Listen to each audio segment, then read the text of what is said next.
As we come on the air this morning, and likely for the next several months, official Washington, America's politics dominated by the process for presidential accountability enshrined in our Constitution: impeachment. President Trump, only the fourth American president to face an inquiry this serious. Presidents Andrew Johnson in 1868, Bill Clinton in 1998, both impeached by the House, but survived trial in the Senate. In 1974, Richard Nixon resigned in the face of almost certain impeachment and conviction in the Senate. President Trump's fate impossible to predict with any certainty right now. The charges are fresh, the investigation just beginning. America's politics as tribal as they've ever been. We do know this. It began with a 7-page single-spaced letter addressed to Congress on August 12th from an anonymous whistleblower in the intelligence community. The court charge succinctly summarized in a single paragraph, quote, "In the course of my official duties, I have received information from multiple U.S. government officials that the President of the United States is using the power of his office to solicit interference from a foreign country in the 2020 U.S. election. This interference includes, among other things, pressuring a foreign country to investigate one of the president's main domestic political rivals. The president's personal lawyer, Mr. Rudolph Giuliani, is a central figure in this effort. Attorney General Barr appears to be involved as well."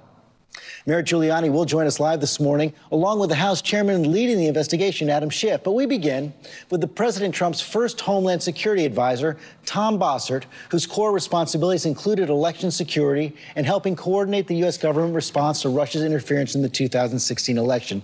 Tom, thank you for joining us this morning. You know, the whistleblower's complaint says that White House officials were deeply disturbed by the president's phone call with Zelensky.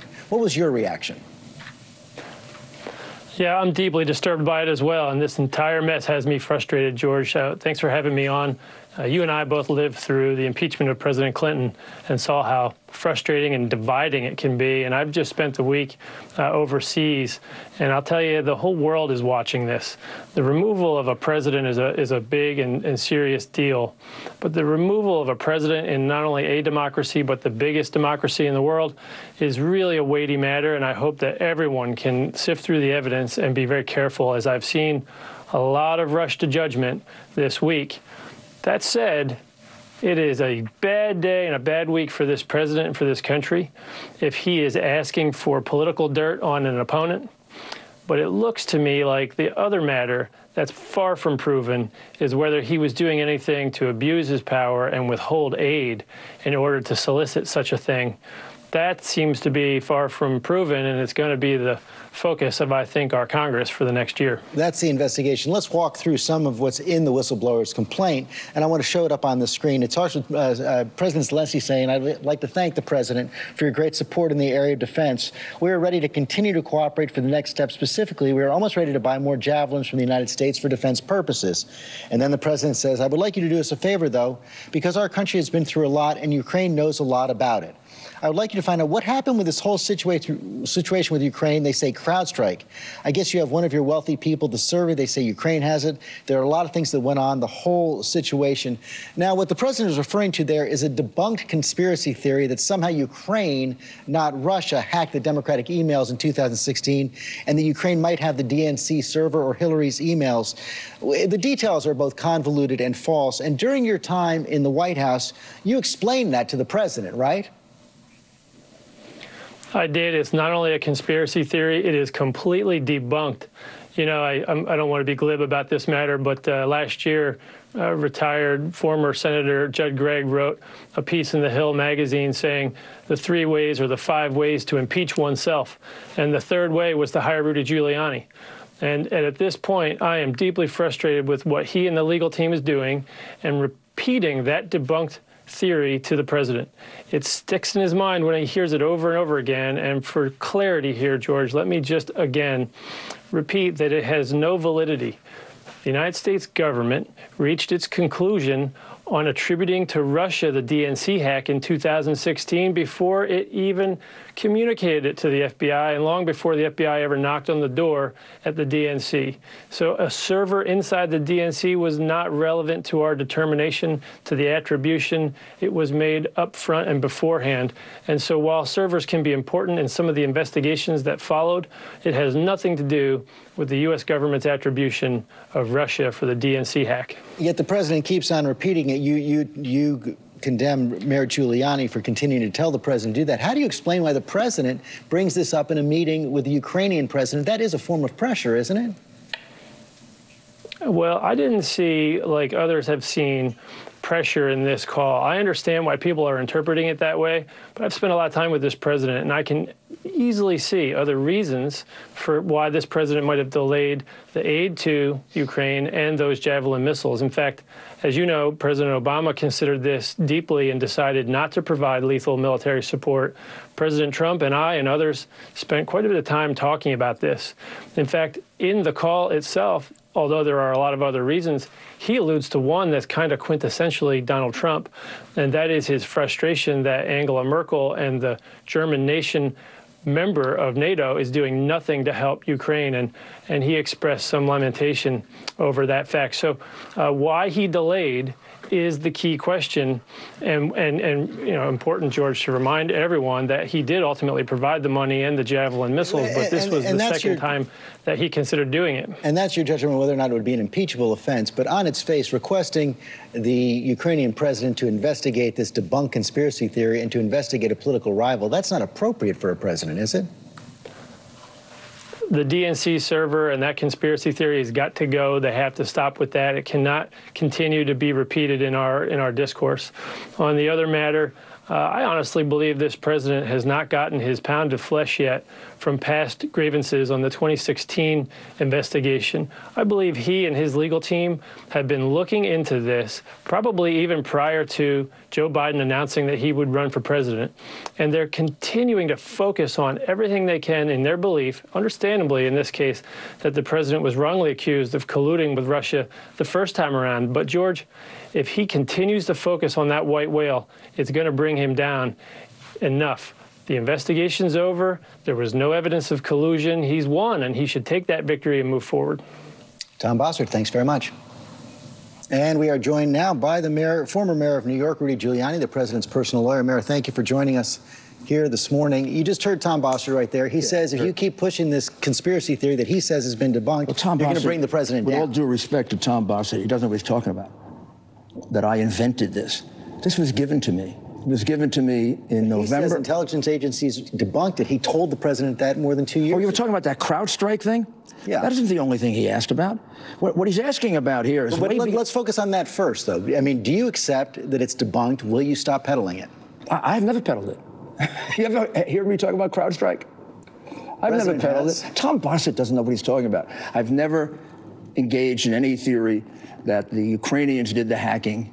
In fact, when this was first presented to me, I pretty clearly understood the Ukrainians didn't do the hacking. But that doesn't mean the Ukrainians didn't do anything, and this is where Bossert doesn't... So why does the president keep repeating it? Let's get on to the point. Well, this was... I just heard... I agree with Bossert on one thing. It's clear there's no evidence the Ukrainians did it. I never pursued any evidence, and he's created a red herring. What the president's talking about is, however, there is a load of evidence that the Ukrainians created false information, that they were asked by the Obama White House to do it in January of 2016, information he's never bothered to go read. There are affidavits that have been out there for 5 months that none of you have listened to about how there's a Ukrainian court finding that a particular individual illegally gave the Clinton campaign information. No one bothered to investigate that. Nobody cared about it. It's a court opinion in the Ukraine. The Ukrainians came to me. I didn't go to them. The Ukrainians came to me and said... When did they first come to you? November of 2016, they first came to me and they said, we have shocking evidence that the collusion that they claim happened in Russia, which didn't happen, happened in the Ukraine, and it happened with Hillary Clinton. George Soros was behind it. George Soros' company was funding it. But you accept now that that's not true? I accept that it is true. I can prove it. There are affidavits to prove that they were colluding with the Ukrainians, conspiring with the Ukrainians. There's a specific person in the DNC who was designated to get this information. There are 5 Ukrainian witnesses under oath saying it that are online, and if you had any regard for equal justice under the law, you would be looking for those. Well, let me ask the following question to anybody at home.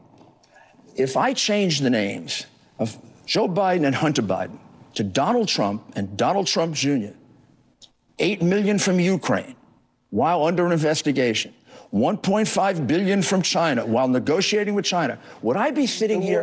George, please let me finish my sentence. But you just made. I know it's a damaging sentence. The 1.5 billion is simply not true. It is simply true. It is not true. How do you know it's not true? Have you seen the documents? We've seen what the fund that you're talking about was set up. Hunter Biden was on the advisory board. He wasn't an investor until 2017, and there's no evidence that they've gotten 1.5 billion. There's evidence that they got $1 billion directly from China, specific date, 12 days after they returned from a trip to China. There's evidence that another 500 million went in, and there are 3 partners: Rosemont Seneca, that's Hunter Biden, and the stepson of the Secretary of State. The second partner is the Bank of China, and the third partner is a company called Thornton Group. And the principal of Thornton Group is white. Have you ever talked to Chinese nationals about investigating Hunter Biden or Joe Biden? Let me finish the sentence before you try to figure out what I might have done wrong in revealing this evidence that you're telling me isn't true, which I've seen. So the principles. Well, others have counter evidence, and I'm responding with that. Well, then let's investigate it. Maybe I'm wrong. Have you asked the Chinese to investigate that? Can I finish what it is that I haven't finished? Okay, then answer what the I would have asked them to investigate if I did. The 1.5 billion was in a company that was specially established called Bohai Harvest Rosemont Seneca, or some crazy name like that. The partners were Joe Biden's son, John Kerry's stepson, the Bank of China, 1/3 partner at least, and the Thornton Group that was owned by Whitey Bulger's nephew. Now, that's all out there. You can go and look at it. If I'm wrong, I'm wrong. It should be investigated. What Hunter Biden's lawyer said. Did I ever ask the Chinese government? No. It's not my. If I did that, you could truly say I was investigating Joe Biden. I'm not investigating Joe Biden. I fell upon Joe Biden in investigating how the Ukrainians were conspiring with the Hillary Clinton campaign to turn over dirty information, including something for which a Ukrainian has already been convicted. So I have a very solid basis for doing it. I also support everything I say with affidavits. I have an affidavit here that's been online for 6 months that nobody bothered to read, from the gentleman who was fired, Victor Shokin, the so-called corrupt prosecutor. The Biden people say that he wasn't investigating Hunter Biden at the time. He says under oath that he was. But as you know, I know he says that under oath. He must not be. We don't even know him. He must not be telling the truth. We know that Vice President Biden was part of an international effort, was part of a government-wide effort to help push the prosecutor out because if the name here was Donald Trump and Donald Trump Jr., and it said that the president of the Ukraine asked me to resign due to pressure from the U.S. presidential administration. The truth is that I was forced out because I was leading a wide-ranging corruption probe into Burisma Holdings and Joe Biden's son. That's under oath by the prosecutor who was handling the case, who they say is corrupt. Now, a lot of prosecutors. It's not just they have said he's corrupt. The European Union has said he's corrupt. The entire U.S. administration. Oh, they all said it. Anybody prove it? That's why he was removed from office. No, it wasn't. The reason he was removed from office was he resigned because the president forced him to resign. And then, just in case we want to deal with the corruption thing, I have another affidavit, this time from another Ukrainian prosecutor who says that the day after Biden strong-armed the president to remove Shokin, they show up in the prosecutor's office, lawyers for Hunter Biden show up in the prosecutor's office, and they give an apology for dissemination of false information. I know. And you know what the apology is for? For having gotten out the story that this guy was corrupt. Now, if you met this guy, he's not very good at corruption because he's very poor. Well, unlike the prosecutor who tanked the case on Biden, who's driving around in a Bentley. Okay, you've gotten those charges out there. Let's talk about No, I haven't gotten them out there. No, you have gotten them out there. No, I haven't. You just these are those affidavits. Can I make a contrast? Can I just make a slight contrast with the so-called whistleblower? The whistleblower says, I don't have any direct knowledge. I just heard things. Up until 2 weeks before he did that That wouldn't even have been a complaint. It would have been dismissed. Those are from he heard things from White House officials, and everything in that that he said about the phone call is basically tracks the transcript that was revealed. You know what he's wrong about? He says about the phone call that my meeting with Mr. Yermak was a direct result of the phone call. No, it wasn't. The meeting was set up 3 days before the phone call. It wasn't a direct result of the phone call. He said that he heard from numerous military people that I attempted to contact two individuals, Andrei Boldan and a fellow named Kononov. The simple fact is I never did. It's a total lie. I never would have contacted Andrei Boldan because I had been told by very, very good authorities that he's corrupt. You said earlier I shouldn't go near him. He said about 5 other things that are totally false. And this is what the investigation. And I'm not saying he was false. I'm saying he could have heard it wrong. That's why, George. That's why it's hearsay, because it's unreliable, inherently unreliable. That's what the investigation. Unlike him. Please, can I just make my point? You've been making your point. No, I haven't. Unlike him, these are affidavits from individuals who are implicated and who've been Isn't that the way we prosecute crime? With people implicated? That will be part of the investigation that the House is conducting. How about if I tell you over the next week 4 more of these will come out from 4 other prosecutors? And they will all be investigated. Meantime, no, George, they won't be, because they've been online for 6 months, and the Washington press will not accept the fact that Joe Biden may have done something like this. If these are so serious, if this were Donald Trump and Donald Trump Jr., I wouldn't be here having to do this. Mr. Mayor, I am defending my client the best way I know how. This is not about getting Joe Biden in trouble. This is about proving that Donald Trump was framed by the Democrats. If these charges are so serious and so credible, why have they not been picked up by the president's hand-picked FBI director, the president's hand-picked Attorney General William Barr? I don't know. Maybe they have been. I don't know if they have been or they haven't. And if I did, I couldn't tell you. But isn't that the appropriate place for that if they are serious and credible charges rather than one of the ways this came to me is that the 4 different Ukrainian prosecutors, you can dismiss them all. I can't, if they're willing to swear under oath, tell me that they tried to get it to the FBI and the Justice Department for an entire year and were completely... The president picked the head of the FBI. The president picked the head of the Justice Department. If they're serious... Well, William Barr wasn't at the Justice Department when this... He's there now. Well, I'm not telling you whether they are or aren't investigating it. I'm telling you, look, I got this a long time ago. In November of 2018, very serious concerns at that time by the Ukrainian prosecutors about the FBI. So I decided to go another way. Also because if I went to the FBI or I went to the Justice Department... You've never done that? I'm not saying I did or I didn't, but if I did it at that time... Well, what's the answer? Did you or didn't you? I've never initiated going to them for a simple reason. Schiff would claim I was exercising my influence to get it investigated. So here's what I did. I put it online. I announced it. I went on every place and said, I have this evidence. And I waited for them to come and get it on their own. So I didn't get a charge that I was trying to force an investigation they didn't want to do. But if you just bother to Google, I made it easy to make this case. Mr. Mayor, I've gone through this, and there's, as I said, have you read Kalyunuk's statement? I have read. Mr. Kalyunuk is another prosecutor.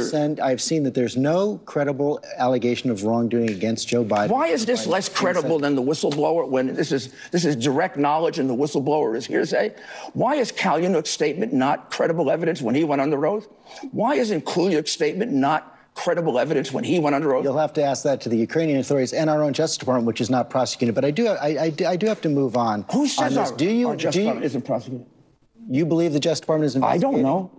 If they're not, it would be There's no evidence that they are. But are you going to cooperate with the House investigation? Is it possible, excuse me, I'm being respectful. Is it possible for you to ever treat a charge against a Democrat in the same way as you treat a charge against a Republican? Are you telling me that if there was a sworn affidavit, and the names here were Donald Trump and Donald Trump Jr., you, your network, the entire Washington, wherever they are, wouldn't be... I wouldn't have to be sitting here showing it to you. Are you telling me if there was evidence that Barack Obama was calling up the Russians and say, I want you to look into Donald Trump, that you wouldn't be blowing that up? He didn't do that.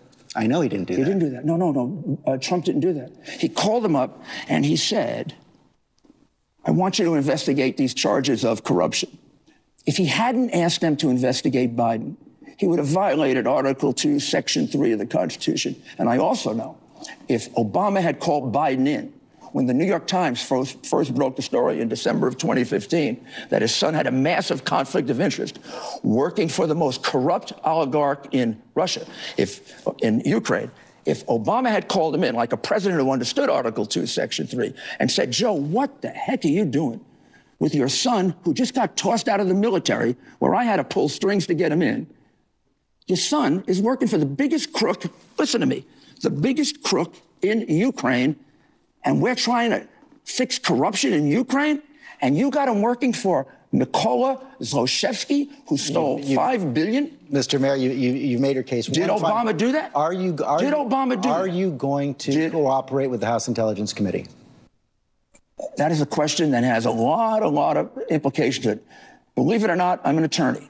Everything I did was to defend my client. I am proud of what I did, and I am proud of having uncovered what will turn out to be a massive pay-for-play scheme, not unlike the Clinton Foundation. So will you cooperate? And then we got to look at the $1.5 billion from China. You keep on throwing out the charges. And the two other places that Hunter Biden went to sell his father's office. Will you cooperate with the House Intelligence Committee?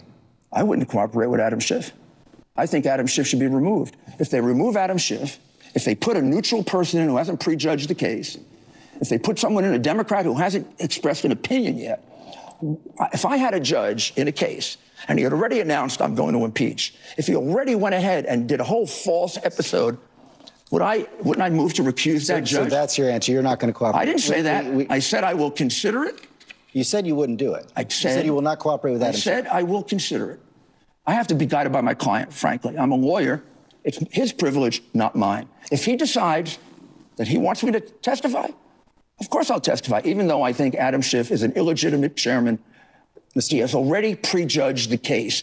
If we want fairness here, we got to put somebody in charge of that committee who has an open mind, not someone who wants to hang the president, who said, I have evidence of Russian collusion. Adam, where's the evidence? Why don't you ask him to produce the evidence? He's coming up right now. Are you going to ask him? Are you going to interrupt him as often as you interrupt me? I gave you plenty of chance to make No, let's see. Let's see how the interview goes. Okay. Hi, Adam. Nice to see you. Thanks for coming. Gee, how could they go after Joe Biden? Thank you, Mr. Mayor. God, I'm going to kill the guy who did it. Coming up, the House Chair leading the impeachment inquiry, Adam Schiff. He's going to join us live. And we are back now with the Chair of the House Intelligence Committee, Adam Schiff. Mr. Chairman, thank you for joining us this morning. You just heard Rudy Giuliani say you are not a fair chair of this committee. It is difficult for him to cooperate. At one point, he said he would not cooperate as long as you are the chair. Your response? Well, he seems to think that I'm the judge and jury here. My role is to do the investigation. My role is to make sure that the facts come out. If it were to lead to an impeachment, and I don't want to get too far ahead of ourselves, it'll be the Senate that makes the determination about whether the president's conduct should result in his removal from office. But yes, I intend to hold the president accountable, and I intend to do a thorough investigation. And what we have seen already is damning, because what we have seen in that call record is a president of the United States use the full weight of his office with a country beholden to America for its defense, even as Russian troops occupy part of its land. And the president used that opportunity to try to coerce that leader to manufacture dirt on his opponent and interfere in our election. It's hard to imagine a series of facts more damning than that. And so, yes, we're going to get to the bottom of it. Let me stop you right there, because you're already hearing some of the president's defenders, even some who say the call was not appropriate, suggest that in the absence of an explicit quid pro quo, some kind of statement from the president or document that says we are withholding the aid until you do that investigation, that is what is necessary to pursue impeachment, that kind of an explicit quid pro quo. What's your response to that? Well, that's nonsense. It is illegal, improper, a violation of oath, a violation of his duty to defend our elections and our Constitution for the president to merely ask for foreign interference in our election. That is enough that the president said, I want you to do us a favor, and though, he added, immediately after the Ukraine president talked about the need to get more javelins, more weapons to defend against Russia. So we don't have to show a quid pro quo, although this conversation comes awfully close. But here, you have the added fact that this conversation takes place at a time when the president is withholding hundreds of millions of dollars in assistance to Ukraine. Well, the Ukrainian people and their president are not stupid, and neither are the American people. And they can see and understand and appreciate a shakedown when they see it going on. And that's exactly what this was. The whistleblower's complaint also mentions Mayor Giuliani and his efforts several times, more than 24 times in the complaint. Do you need to call Rudy Giuliani as a witness? We'll make that decision down the road after we determine all the facts that he was involved in terms of his efforts that I think were a foundation to that phone call. It certainly seemed that the Ukraine president understood before the call what was going to be asked of him. So we want to flesh out the facts, then we'll make a determination about whether it would be productive to bring in a witness like Rudy Giuliani. Let me address this attack that he made and others in the GOP have made on this whistleblower. This whistleblower showed a lot of guts to come forward. And the fact that what the whistleblower related came from third parties doesn't make it less credible when that information is borne out. And here, what the whistleblower reported about the president's communications with President Zelensky turned out to be right on the mark. What they communicated about withholding of funds turned out to be right on the mark. And what the whistleblower communicated about sequestering these conversations or this conversation in a place it didn't belong, this covert action classified file, turns out to be exactly right. So this witness blower has already been substantially corroborated, which suggests that other information that he or she provided in that complaint likewise may be subject to corroboration. So do not dismiss both the professionalism of this whistleblower, and this is what we'd expect of someone who comes out of the intelligence community. Have you reached an agreement yet with the whistleblower and his or her attorneys about coming before the committee and providing the information firsthand?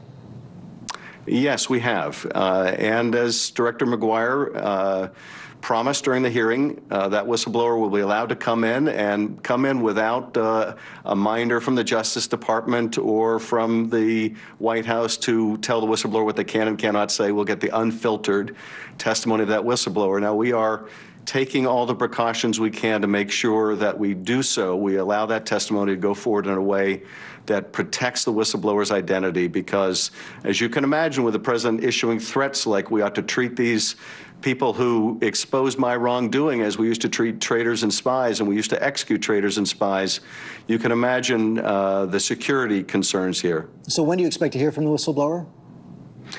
Very soon. It will depend probably more on how quickly the Director of National Intelligence can complete the security clearance process for the whistleblower's lawyers. But we're ready to hear from the whistleblower as soon as that is done. And we'll keep obviously riding shotgun to make sure that the acting director doesn't delay in that clearance process. You heard Mayor Giuliani say that he might invoke attorney-client privilege, or he'll testify if the president asks him to, but if the president wants him not to testify, it seems likely that he won't. What about those other White House aides mentioned in the whistleblower's complaint? The president suggested that maybe they're going to have to go to the courts to stop this impeachment process. Are you concerned that they're going to slow this whole process down by claiming executive privilege over the testimony of White House aides? Well, I am concerned about it. They have been making these fallacious claims of privilege for months and months now and seeking to obstruct the work of Congress. But here's the problem for the administration with that strategy, and that is, even as they try to undermine our ability to get to the bottom of the full facts of how he was coercing Ukraine to dig up dirt on his opponent or manufacture it, they will be strengthening the case for an article of impeachment based on obstruction of the lawful functions of Congress. And so they can't have it both ways. If they're going to obstruct, then they're going to increase the likelihood that Congress may feel it necessary to move forward with an article on obstruction. One way or another, though, we're going to get this information. We're going to find out why those funds were withheld, who was in the know about it. We're going to find out what other communications were also improperly hidden in this classified system that's meant to contain the most highly sensitive classified information involving covert action, not the president's misconduct. So we're going to make sure that we get to the bottom of this no matter what they do. Why has there not been a full House vote authorizing these impeachment proceedings? That happened in the case of Richard Nixon, it happened in the case of Bill Clinton, it happened with Andrew Johnson. Well, look, I tried an impeachment case some years ago in the Senate involving a corrupt judge. As far as I recall, we didn't have a vote in the full House. But for the presidential impeachments you have. Well, it's certainly not necessary as a matter of constitutional law that we have a vote. All that's necessary is that we conduct the impeachment inquiry in the manner that we're doing, that we, through the Judiciary Committee, and Chairman Nadler has already done this, declare themselves to be pursuing an impeachment inquiry, and now this is the formal position of the entire caucus and our leadership. So a vote isn't required. What's important here is that the work get done, and the work is getting done, and we're bringing a real sense of urgency to it. We've got the Inspector General coming back in this week, and this time in closed session again, to discuss those other witnesses, George, that you mentioned that we're going to want to talk to, who are within the White House or were within the White House, that can shed light on these serious allegations in the complaint. We've noticed depositions for 5 of the State Department people for this week, the former ambassador to Ukraine, who was abruptly removed from her post, as well as Ambassador Volker, who was part of the liaison between Giuliani and whatever kind of conduct he was engaged in Ukraine. So we're moving forward with all speed, and that's really what's important here. You have been criticized by the president and others for comments you made in your opening statement at the hearing on Thursday. I want to show a bit of it right here. I'm going to say this only 7 times, so you better listen good. I want you to make up dirt on my political opponent, understand lots of it. This is, in sum and character, what the president was trying to communicate. That was you putting, making up dialogue, putting it in the president's mouth. If the facts are as damning as you say, why make up dialogue for dramatic effect, even if it's a parody, as you say?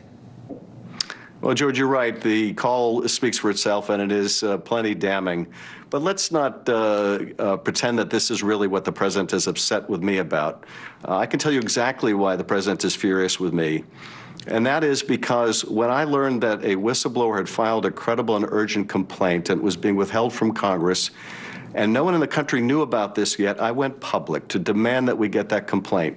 I scheduled a hearing with the acting director to force the director to come in, as I said at the time, to explain to the American people why he was the first director to withhold a complaint from Congress.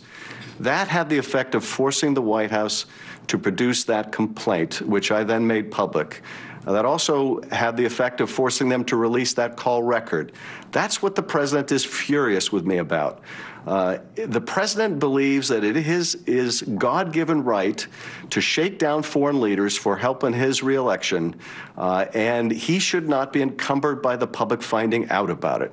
And that's what has incensed the president, and I'm willing to take the brunt of that. And I have to say once again how grateful I am to the courage of the whistleblower. All I did was expose that complaint. The whistleblower, had the whistleblower not come forward, none of us would have known of the corrupt conduct the President of the United States was engaged in. Final question. Since then, have other whistleblowers come forward to your committee or to the Inspector General? I don't want to comment on whether other whistleblowers are coming forward to either us or to the Inspector General. All I can say is I would certainly hope that others, in particular those that the whistleblower was referring to, would look at the courage that he or she has demonstrated and follow that example, because we are dependent on people of good conscience coming forward, particularly now, given that we have such an unscrupulous president. Mr. Chair, thanks for your time this morning. Thank you, George.